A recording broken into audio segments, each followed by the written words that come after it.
VM charitable trust ದಶವಾರ ಹಾಗೂ ಕನ್ನಡ ಸಂಸ್ಕೃತಿ ಇಲಾಖೆ ಬೆಂಗಳೂರು ಸಹಯೋಗದೊಂದಿಗೆ ನಗರದ ಅನುಗ್ರಹ ಕನ್ವೆನ್ಷನ್ ಹಾಲ್ನಲ್ಲಿ ಆಯೋಜಿಸಿದ್ದ ಜನಪದ ಉತ್ಸವ ಹಾಗೂ ಪ್ರತಿಭಾ ಪುರಸ್ಕಾರ ಗೀತಗಾಯನ, ನೃತ್ಯ, ಉಪನ್ಯಾಸ ಕಾರ್ಯಕ್ರಮವನ್ನು ತಂಬೂರಿ ಬಾರಿಸುವ ಮೂಲಕ ಖ್ಯಾತ ಜಾನಪದ ವಿದ್ವಾಂಸರಾದ ಡಾಕ್ಟರ್ ಚೆಕ್ಕೆರೆ ಶಿವಶಂಕರ್ ಉದ್ಘಾಟಿಸಿ ಜಾನಪದ ಉತ್ಸವಕ್ಕೆ ಚಾಲನೆ ನೀಡಿ ಮಾತನಾಡಿದರು. ಹಲಗೆ ಬಳಪ ಹಿಡಿದು ಕಲ್ತವರಲ್ಲ, ಅನಕ್ಷರಸ್ಥರು. ನಾವು ಅಕ್ಷರಸ್ಥರಾದರೆ ಅವರು ಅನಕ್ಷರಸ್ಥರು. ಆದರೆ ಅನಕ್ಷರಸ್ಥರು ಅಂತ ಹೇಳಿ ನಾವು ಅವರನ್ನ ಅವಜ್ಞೆಗೆ ಗುರಿ ಮಾಡೋ ಹಾಗಿಲ್ಲ. ಬದುಕಿನ ಎಲ್ಲ ಲೋಕಾನುಭವಗಳೇನಿದೆಯೋ ಆ ಲೋಕಾನುಭವಗಳನ್ನೆಲ್ಲ ತಮ್ಮದನ್ನಾಗಿಸಿಕೊಂಡಂತಹ ಪರಮ ಲೋಕಾನುಭವಿಗಳು ಮತ್ತೆ ಲೋಕಜ್ಞಾನವನ್ನು ಉಳ್ಳಂಥವರು ಈ ಜನಪದರು. ಹಾಗಾಗಿ ಜನಪದ ಜ್ಞಾನ ಅನ್ನುವಂಥದ್ದು ಅಥವಾ ಜನಪದ ಸಾಹಿತ್ಯ ಅನ್ನುವಂಥದ್ದು, ಜನಪದ ಸಂಸ್ಕೃತಿ ಅನ್ನುವಂಥದ್ದು ಅದು ಜ್ಞಾನವೂ ಹೌದು ಮತ್ತು ವಿಜ್ಞಾನವೂ ಹೌದು. ಅಲ್ಲಿ ವೈದ್ಯದಂತಹ ವಿಜ್ಞಾನದ ಪ್ರಕಾರವೂ ಇದೆ ಮತ್ತೆ ತಿಳುವಳಿಕೆಯೂ ಇದೆ. ಹಾಗಾಗಿ ನಾನು ಇಲ್ಲಿ ನಮ್ಮ ಜನಪದರು ತಾವು ಕಂಡು ಉಂಡು ಅನುಭವಿಸಿದ ಎಲ್ಲ ನೋವುಗಳನ್ನು ತಮ್ಮ ಸಮಾಧಾನಕ್ಕೆ ತಾವೇ ಅಭಿವ್ಯಕ್ತಿಸಿಕೊಂಡು ಬಂದಿದ್ದಾರೆ. ಯಾರ ಮೇಲೂ ಆರೋಪ ಮಾಡಿದವರಲ್ಲ. ಈಗ ನಾವುಗಳು ಮಾಡ್ತೀವಲ್ಲ, ಅವನು ಸರಿ ಇಲ್ಲ, ಇವನು ಅವರು ಯಾರ ಮೇಲೂ ಆರೋಪ ಮಾಡಿದವರಲ್ಲ. ತಮ್ಮ ದುಃಖನ ತಾವೇ ನೋಡ್ಕೊಂಡ್ರು. ಬಡವನಿ ಹೆಂಡ್ರನ್ನ ಬಲಗಾರ ಕೆಡಿಸಿದ್ರೆ ಬಲಗಾರನ ಹೆಂಡ್ರನ್ನ ಕೆಡ್ಸಕ್ಕೆ ಭಗವಂತ ನಾನು ಬಿಡಪ್ಪ ಅಂದ್ಕೊಂಡು ತಂಪಾಣಿಗೆ ತಾವು ಬಂದರು. ಆದರೆ ನಾವು ಅಂಥವ್ರಲ್ಲ. ನಮ್ಮ ಅಕ್ಷರಸ್ಥ ಪ್ರಪಂಚ ಇದೆಯಲ್ಲ, ನಮ್ಮಂತಹ ಕೃತಜ್ಞರು, ವಿಶ್ವಾಸ ದ್ರೋಹಿಗಳು ಮತ್ತೊಬ್ಬರಿಲ್ಲ. ಆದರೆ ಜನಪದರು ನಂಬಿಕೆಯನ್ನು, ನೀತಿಯನ್ನು ಬದುಕಿನಲ್ಲಿ ತಾವು ಏನು ಕಂಡು ಉಂಡ ಸತ್ಯ ಏನಿದೆ ಆ ಸತ್ಯವನ್ನು ತಮ್ಮಲ್ಲಿ ಸಾಕ್ಷಾತ್ಕರಿಸಿಕೊಂಡು ಅದನ್ನು ಮುಂದಿನ ಪೀಳಿಗೆಗೆ ಬೆಳವಣಿಗೆ ಉಳಿಸಿಕೊಂಡು ಬಂದಂಥವ್ರು.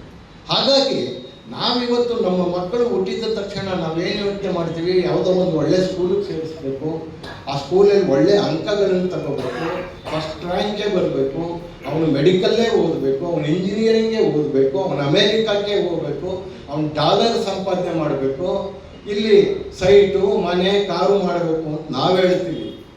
ನಾವು ನಮ್ಮ ಮಕ್ಕಳಿಗೆ ಅದನ್ನು ಹೇಳ್ತಾ ಬಂದಿದ್ದೀವಿ ಇವತ್ತು. ಹಾಗಾಗಿ ಮಕ್ಕಳು ಮಾನಸಿಕ ಒತ್ತಡದಲ್ಲಿ ಸಿಕ್ಕೊಂಡು ಇವತ್ತು ಹದಿಹರಿಯದ ಮಕ್ಕಳುಗಳು ಆತ್ಮಹತ್ಯೆಗಳು ಮಾಡ್ಕೊತಾ ಇದ್ದಾರೆ. ಆದರೆ ನಮ್ಮ ಜನಪದರು ಆ ಮಾತುಗಳನ್ನು ಯಾವತ್ತೂ ಹೇಳಿದವರು. ಅವ್ರು ಹೇಳಿದ್ದು ಒಂದೇ, ಆಚಾರಕ್ಕೆ ಅರಸಾಗು, ಆಚಾರಕ್ಕೆ ಅರಸಾಗು, ನೀತಿಗೆ ಪ್ರಭುವಾಗು, ಮಾತಿನಲ್ಲಿ ಚೂಡಾಮಣಿಯಾಗು, ಮಾತಿನಲ್ಲಿ ಚೂಡಾಮಣಿಯಾಗು ಕಂದಯ್ಯ, ಜ್ಯೋತಿಯೇ ಆಗು ನೀ ಜಗಕ್ಕೆಲ್ಲ. ನಿವೃತ್ತ ಪ್ರಾಂಶುಪಾಲರಾದ ಪ್ರೊಫೆಸರ್ ಕೆಎಂ ಮಾಯಿಗೇಗೌಡರವರು ಮಾತನಾಡಿದರು. ಕರ್ನಾಟಕ ಕಾರ್ಯನಿರತ ಪತ್ರಕರ್ತರ ಸಂಘದ ರಾಜ್ಯ ಉಪಾಧ್ಯಕ್ಷರಾದ ಮತ್ತಿಕೆರೆ ಜಯರಾಮು ಅವರು ಪ್ರತಿಭಾ ಪುರಸ್ಕಾರ ಕಾರ್ಯಕ್ರಮವನ್ನು ನಡೆಸಿಕೊಟ್ಟರು. ಕನ್ನಡ ಸಾಹಿತ್ಯ ಪರಿಷತ್ ಜಿಲ್ಲಾ ಅಧ್ಯಕ್ಷರಾದ ಬಿಟಿ ನಾಗೇಶ್ವರ್ ಅವರು ಕಲಾ ತಂಡ ಪ್ರದರ್ಶನಕ್ಕೆ ಚಾಲನೆ ನೀಡಿದರು. ಸಂಶೋಧಕ ಲಕ್ಷ್ಮೀ ಕಿಶೋರ್ ಅರಸೂರ್ ಅವರು ಜಾನಪದ ಸಂಸ್ಕೃತಿ ಮತ್ತು ಪರಂಪರೆ ಕುರಿತು ವಿಶೇಷ ಉಪನ್ಯಾಸ ನೀಡಿದರು. ಪ್ರಪಂಚ ಈಗ ನಮ್ಮ ಪೂರ್ವಜರುಗಳು ಯಾರೋ ಅಕ್ಷರವನ್ನ ಕಲ್ತವ್ರಲ್ಲ, ಆದ್ರೂ ಕೂಡ ಅವರು ನಮ್ಗಿಂತಲೂ ಉತ್ತಮವಾದಂತ ಬದುಕನ್ನ ಬದುಕ್ತಿದ್ರು. ಯಾಕಪ್ಪ ಅಂತ ಅಂದ್ರೆ ಅವ್ರಿಗೆ ಬುದ್ಧಿವಂತಿಕೆ ಇತ್ತು, ವಿಸ್ಡಮ್ ಇತ್ತು. ಎಲ್ಲ ಸೋಬಾನೆ ಕಲಾವಿದ್ರು. ನಾವು ಹಿಂದೆ ನಮ್ಮೂರಿನಲ್ಲಿ ಬೆಟ್ಟಮ್ಮ ಅಂತ ಒಬ್ರು ಸೋಬಾನೆ ಕಲಾವಿದ್ರಿದ್ರು. ಅವ್ರು ಆಡ್ತಾ ಇದ್ರೆ ನಿಜವಾಗ್ಲೂ ಅವರು ಯಾವುದೇ ಒಂದು ಮ್ಯೂಸಿಕ್ ಕ್ಲಾಸ್ಗೆ ಹೋಗೋ ಇನ್ನೊಂದು ಹೋಗೋ ಎಲ್ಲೋ ಹೋಗಿ ಕಲ್ತಿರ್ಲಿಲ್ಲ. ಆ ಸೋಪಾನ ಪದಗಳು ಎಷ್ಟು ಸುಶ್ರಾವ್ಯವಾಗಿ ಅವರ ದಾಟಿನಲ್ಲಿ ಆಡ್ತಾ ಇದ್ರು ಅಂದ್ರೆ ಎಲ್ಲೇ ಆಡ್ತಾ ಇದ್ರು, ಓ ಇದು ಬೆಟ್ಟಮ್ಮನೆ ಆಡ್ತಿದ್ದಾರೆ ಅನ್ನುವಂಥದ್ದು ಆ ವಾಯ್ಸಿಂದ ನಮ್ಗೆ ಗೊತ್ತಾಗ್ತಿತ್ತು. ಸಂಸ್ಥೆಯ ಅಧ್ಯಕ್ಷರು ಹಾಗೂ ತಾಲೂಕು ಕಾರ್ಯನಿರತ ಪತ್ರಕರ್ತರ ಸಂಘದ ಅಧ್ಯಕ್ಷರೂ ಆದ ಡಿಎಂ ಮಂಜುನಾಥ್ ರವರು ಪ್ರಾಸ್ತಾವಿಕವಾಗಿ ಮಾತನಾಡಿದರು.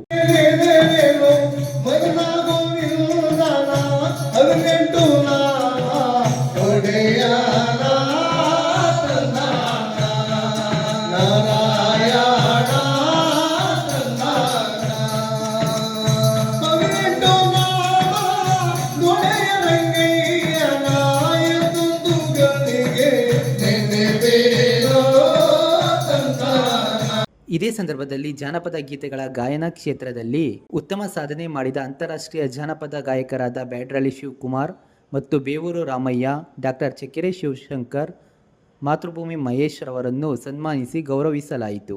ಮುಖ್ಯ ಅತಿಥಿಗಳಾಗಿ ಪತ್ರಕರ್ತರ ಸಂಘದ ಜಿಲ್ಲಾ ಉಪಾಧ್ಯಕ್ಷ ಲಕ್ಷ್ಮೀಪತಿ ಮಂಗಳಾರಪೇಟೆ, ಎಸ್ಡಿಎಂಸಿ ರಾಜ್ಯ ಉಪಾಧ್ಯಕ್ಷ ಸಂಬುಗೌಡ ನಾಗ್ವಾರ, ಸಿರಿ ಟ್ರಸ್ಟ್ ಕಾರ್ಯದರ್ಶಿ ಪೂರ್ಣಿಮಾ, ರಂಗಭೂಮಿ ಕಲಾವಿದರಾದ ಮಮತಾ ಜಗದೀಶ್, ದಶವಾರ ಶಿವಲಿಂಗಯ್ಯ, ಪತ್ರಕರ್ತರಾದ ಅಕ್ಕೂರ್ ರಮೇಶ್, ಎಚ್ ರಮೇಶ್, ಡಿಟಿ ತಿಲಕ್ ರಾಜ್, ಸುರೇಶ್, ಶಿವಶಂಕರ್, ಕುಮಾರ್, ಪ್ರದೀಪ್, ಕಲಾ ಸಂಘಟನಾಕಾರರಾದ ನೀಲ್ಸಂದ್ರ ಮಹೇಶ್, ಶ್ರೀನಿವಾಸ್ ಮೂರ್ತಿ, ನಯನ ಶಿವಕುಮಾರ್, ಪ್ರಜ್ಞಾ ಸಿದ್ದರಾಮು, ಸ್ಟುಡಿಯೋ ರಾಜು, ಪ್ರಕಾಶ್, ಟಿ ನಾಗೇಶ್, ಸಂಸ್ಥೆಯ ಡಿಎಂ ರವಿ, ಚಂದ್ರಸಾಗರ್ ಸೇರಿದಂತೆ ಹಲವರು ಉಪಸ್ಥಿತರಿದ್ದರು.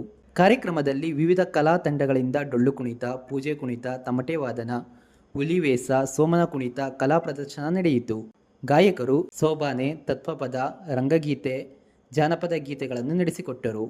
ನೋಡಿದೆ ಕನಸುಕವ ಮರಣವು ನಮಗಿಲ್ಲ, ಮುಂದುಪಕರಣವು ಬೇಕಿಲ್ಲ, ಮರಣವು ಸುದಿನ ಒದಗಿತು ನೋಡಲಿತು ಸಂಗಮ, ಸಮಯವ ಶೋಧಿಸಿ ಶತ್ರುಗಳೆಲ್ಲರ, ಸಮಯವ ಶೋಧಿಸಿ ಶತ್ರುಗಳೆಲ್ಲರ ಸದಬದಯಲು ನಮ್ ಎದುವರರನ್ನು ನಮ್.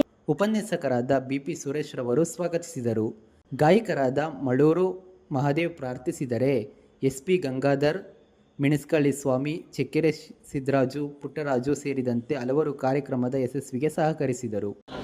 ಭರದಿನ ತೆರಳುವೆ ದ್ವಾರಕ ನಗರಕ್ಕೆ, ಭರದಿನ ತೆರಳುವೆ ದ್ವಾರಕ ನಗರಕ್ಕೆ, ಕುರು ಪಾಂಡವರಳು ಸಿಂಪದಗೊಂಡಿರು ಯುದ್ಧದ ಸುದ್ದಿಯು ಶೀಘ್ರದಳರಹಿ, ಕುರು ಪಾಂಡವರಳು ಸಿದ್ಧತೆಗೊಂಡಿಹ ಯುದ್ಧದ ಸುದ್ದಿಯ ಶೀಘ್ರದಳರಹಿ. ವಿಧಿ ನಿನ್ನ ಮಾಯೆಯ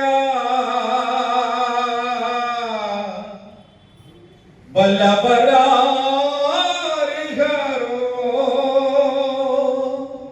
ಎ ದೇವಾ ಅರಿಯಲ